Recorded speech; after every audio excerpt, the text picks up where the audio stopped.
Hai study mates, kembali lagi bersama your study partner. Let's study English. Kita akan membahas tentang TOEFL skills, yaitu TOEFL reading skill yang ke-8 terkait definitions ya, berdasarkan structural clues.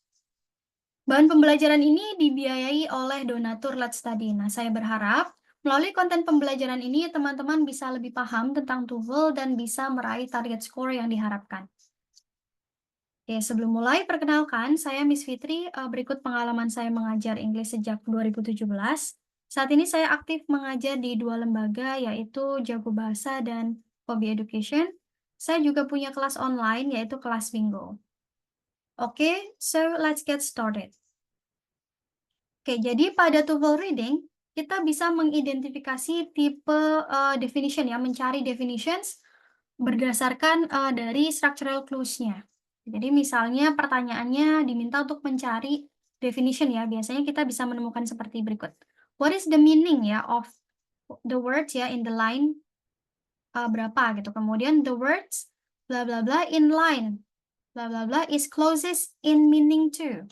Atau the words in line could be replaced by. Nah, ini adalah pertanyaan kalau kita diminta mencari definition ya atau mencari meaning gitu dari words dari suatu kata. Nah, untuk menjawab definisi, nah kita bisa atau mencari meaning ya, kita bisa melihat dari structural clue yang muncul jika ada ya. Nah, ini kita bisa jadikan acuan. Jadi yang pertama ya temukan kata yang dicari artinya dulu ya, apa yang mau dicari artinya. Kemudian kita bisa melihat pada structural clue ya, seperti misalnya ada tanda baca ya, kayak koma, atau dalam kurung gitu ya, atau tanda hubung ya, yang strip ya, kayak dashes gitu. Kemudian misalnya ada pernyataan ulang, seperti ya, or, that is, in other words. Nah, atau pemaparan contoh-contoh itu juga bisa membantu kita ya untuk menemukan definisi suatu kata. Kemudian baca bagian bacaan yang bacaan setelah structural clues-nya yang muncul tadi. Itu baru hilangin jawaban yang udah pasti salah dan pilih jawaban yang terbaik. Gitu. Kita coba ya. Nih contohnya. Misalnya ya, in behaviorism in line 3, nah, a psychologist is concerned with, nah, di sini dia ada, kita limit dulu ya, behaviorism di sini. Kemudian di sini ada dashes ya, ada strip panjang ini ya, dashes. Nah, ini bisa menjadi, membantu kita ya menemukan maknanya nih. Behaviorism itu the belief that the role of the psychologist itu to study behavior which is observable, rather than conscious or unconscious thought which is not. Oh, jadi yang observable ya, bukan yang conscious atau unconscious thought, karena itu not observable. Jadi kalau masih conscious thought atau unconscious thought, ini salah ya, kan not. Nah, berarti yang observable ya, observable actions. Ini masih mudah ya, kita coba ya. Pokoknya kita limit dulu kayak, oh katanya di sini, kemudian kita cari, kita lihat ya, kalau ada structural clue yang muncul, nah kita bisa coba mengartikan kira-kira maknanya apa ya. Oke, nih. Kita coba ya, kita limit aja ya pengerjaannya 20 detik ya, karena soalnya juga pendek.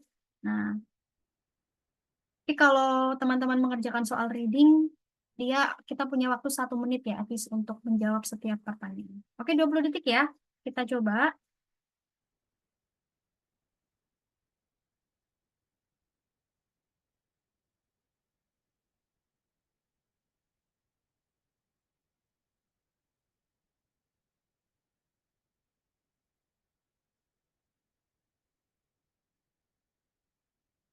Oke, nah, ayo kita bahas.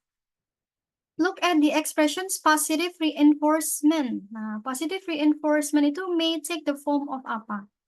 Kita limit dulu ya. Tadi ada positive reinforcement, terus dia muncul beberapa pemaparan contoh-contohnya ya. Nih, positive reinforcement, such as price, food, or money, were more effective in promoting good behavior. Oke, berarti kira-kira kalau dia berbentuk price, food, or money, ini lebih tepat antara gift sama reward ya. Nah, tapi lebih tepat kita jawab yang reward. Kenapa? Karena kalau gift itu kan biasanya cuma berupa barang gitu ya, benda. Tapi kan di sini ada prize gitu, ada pujian misalnya. Nah, berarti dia lebih ke reward ya. Kalau yang bribe sama penalty ini dia implikasinya negatif, udah jelas nggak usah dipilih ya. Jadi bribe itu artinya kayak suap, ya penalty ini negatif.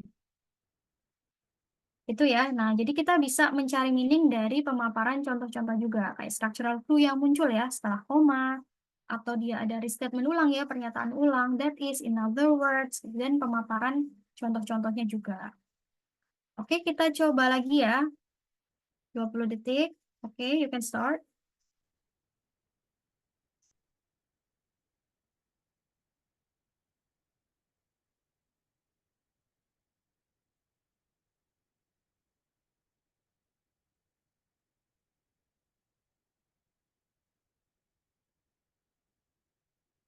Oke, nah kebetulan ini memang risetnya cuma satu ya, negative reinforcement itu apa? Nah, di sini negative reinforcement or punishment ya udah berarti ini ada restatement ulangnya ya. Jadi negative reinforcement itu berupa ya punishment ya kayak hukuman.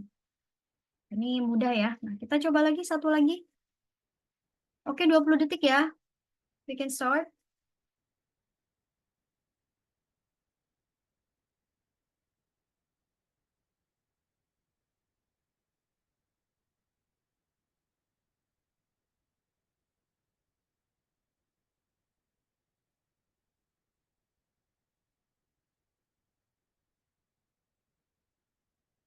Oke, kita bahas ya. Which of the following is closest in meaning in the word globular? Nah, globular itu apa? Coba kita baca satu kalimatnya ya, mengandung kata globular ini. Black widow itu, in appearance, it has a shiny globular body.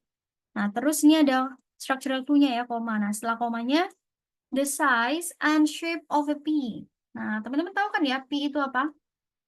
Pea itu ini apa? Kacang polong. Nah, peas ya, biasanya kita bilangnya ya kacang polong. Nah, jadi globular body itu semakna ya dengan size and shape of a pea. Nah, bentuknya seperti kacang polong. Ya udah berarti bentuknya apa? Ya round, bulat gitu. Bukan green in color ya, karena kan di sini yang ditekankan adalah size and shape gitu. Jadi lebih ke round ya. Gitu. Jadi untuk menemukan makna, kalau misalnya teman-teman menemukan ada structural clue-nya, nah silakan baca setelah structural clue-nya itu apa gitu ya. Nah, kita bisa menyimpulkan maknanya yang lebih tepat tuh kira-kira apa. Seperti itu ya, kayak misalnya ini tadi. Oke, bisa ya.